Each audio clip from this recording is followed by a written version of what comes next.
ایک شخص کا وہ لوگوں کو نبی کریم صلی اللہ علیہ وسلم تو دین کی بات بتاتے تھے، لیکن وہ شخص جو تھا نا وہ دنیاوی بات بتاتا تھا، وہ قرآن پاک سے دور رکھتا تھا۔ جب میرے آقا صلی اللہ علیہ وسلم نے معراج سے آنے کے بعد میں ٹوپی رہے جب اللہ کی بارگاہ میں پہنچے تو میرے آقا صلی اللہ علیہ وسلم کی بات، میرے آقا صلی اللہ علیہ وسلم سے اللہ تبارک و تعالیٰ نے ارشاد فرمایا محبوب میرے لیے کیا لے کر آئے میرے لیے۔ اس سے پہلے جب اللہ نے کہا میرے محبوب آ جاؤ قریب آ جاؤ، تو نالین شریف جو میرے آقا پہن رہے تھے وہ اتارنے کا ارادہ کر رہے تھے، تو حکم ہوا کہ میرے محبوب میرا عرش بھی تیری فرش کا محتاج ہے گا، میرا عرش بھی تیرے فرش کا محتاج ہے، تو دھول فرش کی ہے عرش کا لے کر تو آجا۔ یہ چیز سوچو، محبوب کی شان دیکھو۔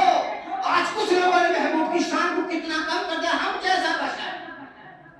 میرے پیارے آقا صلی اللہ علیہ وسلم کے پیارے دیوانوں، ایک بات تجھے پاک پڑھی اللہم صلی علی سیدنا۔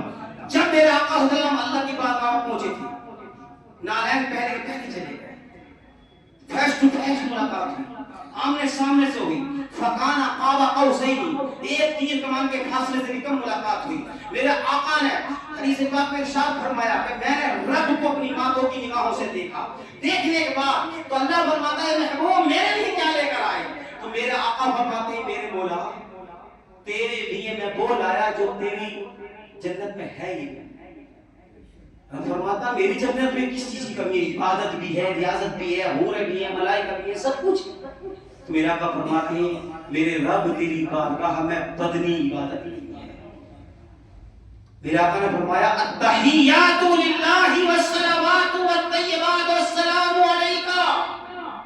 جواب ملا ایھا النبی ورحمۃ اللہ وبرکاتہ، السلام علینا وعلی عباد اللہ الصالحین۔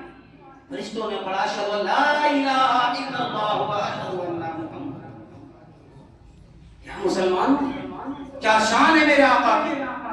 ہم گنہگاروں کے لیے معراج گئے، آج تم ابھی پیچھے ٹائم تو آج ہوگا 2-3 منٹ بھاگ تو کوئی دقت نہیں ہے آج، کیونکہ آگے موضوع ملتا نہیں بار بار۔ ابھی پیچھے ایک objection اٹھا تھا آئی لو محمد کے اوپر، اٹھا تھا نہیں اٹھا تھا؟ ہر جگہ ریلیاں نکل رہی کہے کے لیے ارے بھائی نبی کی بارگاہ میں گستاخی کر دی انہوں نے، نبی کی بارگاہ میں گستاخی کر دی انہوں نے۔ وہاں تو بڑا جذبہ دکھایا جاتا ہے، 14 تاریخ کو پتنگ اڑائیں گے تو یہ کس کی گستاخی تھی؟ مجھے آج یہ بتاؤ تم، جب کوئی اتنی سی بات ہو تو تم فیس بک پہ لائک کرتے اس کو کول بنا دیتے ہو، بہت بڑا کر دیتے ہو، لیکن جو 14 تاریخ کو تم پتنگ اڑاتے ہو یہ کس کی گستاخی ہے؟ اگر کوئی میرے ماں کی، اگر کوئی میری یا میری بیٹی کو گستاخی کرے تو میں کیا کروں گا؟ جب تمہاری بیٹی کو گستاخی کرے تو تم کیا کرو گے؟ کیا کرو گے بتاؤ، جواب دو مجھے۔ ہے جواب؟ نہیں جواب۔ پتنگ اڑانے سے کوئی کام نہیں، دانت نکالتے رہتے ہیں، پتنگ اڑاتے رہتے ہیں، فضول خرچی کرتے رہتے ہیں۔ ارے 14 تاریخ کو میرے آقا صلی اللہ علیہ وسلم کی بارگاہ میں ایک ملک کے اندر گستاخی کی تھی اور میرے آقا کی بیٹی کی بارگاہ میں گستاخی کی تھی، یہ بھی تو گناہ ہے نا؟ میرے آقا کی بارگاہ میں گستاخی کری، آج تم نے آئینہ محمد کے مطلب بڑے بڑے اسٹیٹس لگائے، دل بنا کے لگا دیے۔ وہ مقصد کیا تھا؟ وہ مقصد تھا تم لوگوں کا فیمس ہونا، تم لوگوں کو فیمس ہونا کہ ہم نبی سے محبت کرتے ہیں۔ نبی سے محبت کا دعویٰ یہی ہے جو تم نے ناجائز پیسہ اٹھایا، جانی نقصان کرا، مالی نقصان کرا۔ اگر مسجد کے اندر تم سے کوئی 10 روپے مانگے تو تمہاری آنکھیں نیچے گھس جاتی ہیں، ارے مسجد میں دینا۔ میرے آقا فرماتے ہیں کہ جس نے مسجد کے اندر ایک چڑیا کے گھونسلے کے برابر بھی دیا، اللہ تبارک و تعالی اس کو جنت میں بہترین نشان میں تیار بنائے گا اس کے لیے۔ یہی ہماری محبت ہے۔ اپنی اولادوں کو سمجھاؤ میرے پیارے پیارے اسلامی بھائی، میٹھے میٹھے اسلامی بھائی، میرے آقا صلی اللہ علیہ وسلم کے پیارے دیوانوں، اپنی اولادوں کو سمجھاؤ، انہیں پتنگیں مت دلاؤ، ان سے منع کر دو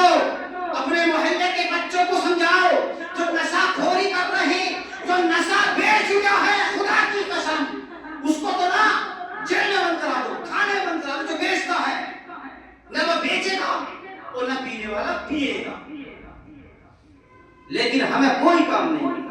ہم ہوٹلوں میں جا کر بیٹھتے تھے، چار پانچ باتیں کرتے ہیں، کچھ پیدا ہو گئی لٹیا چوری کی تو میرا آقا اعلیٰ حضرت فاضل بریلوی رحمۃ اللہ فرماتے ہیں محمد کی محبت دین حق کی شرط اول ہے، اسی میں اگر کچھ خامی تو سب کچھ نامکمل ہے. میرے پیارے پیارے اسلامی بھائیوں، میرے ایک آپ سے یہی ہے کہ معراج کو آپ سب جانتے ہو کہ ہمیں 50 ٹائم کی نمازیں ملی تھیں، لیکن اللہ کے محبوب بار بار موسیٰ علیہ السلام بار بار بھیجتے رہے، نمازیں کم ہوتی رہیں. 5 ٹائم کی نمازیں ملی تھیں، لیکن اللہ نے فرمایا تھا کہ میرے محبوب جا کر امت سے کہنا پڑے گی 5 ٹائم کے اور ثواب 50 ٹائم کا. یہ شان ہے میرے آقا کی. لیکن ہمیں بھی تو نبی کے نقش قدم پر نہیں چل سکتے، دھول کے برابر چل سکتے ہیں.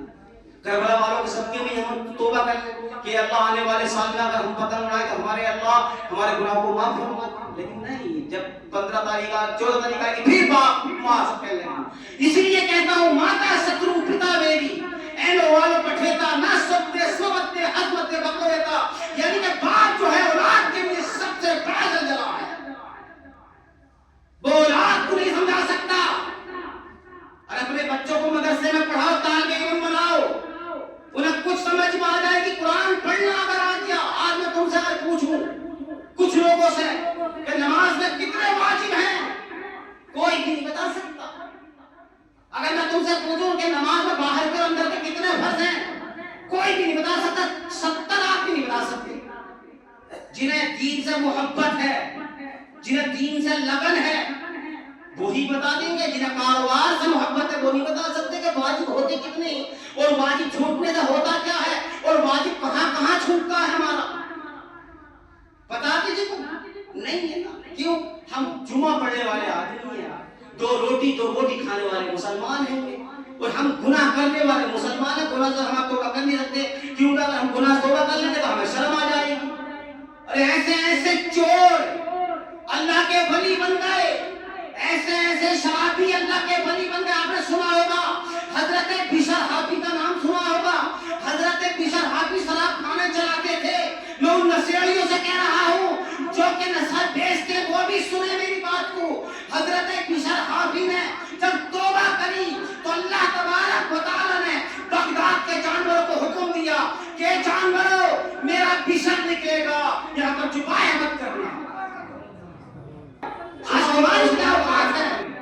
بچپن کا بیان تھا، وہ جو قافلہ لوٹا تھا، ڈاکو نے وہ ڈاکو توبہ کر کے بہت اللہ کا ولی بنا تھا. وہ ارے ہمارے گناہ کتنے بھی ہیں، لیکن سچے دل کے ساتھ اگر ہم گناہ کو توبہ کر لیں گے تو اللہ ہمارے گناہوں کو معاف فرمائے.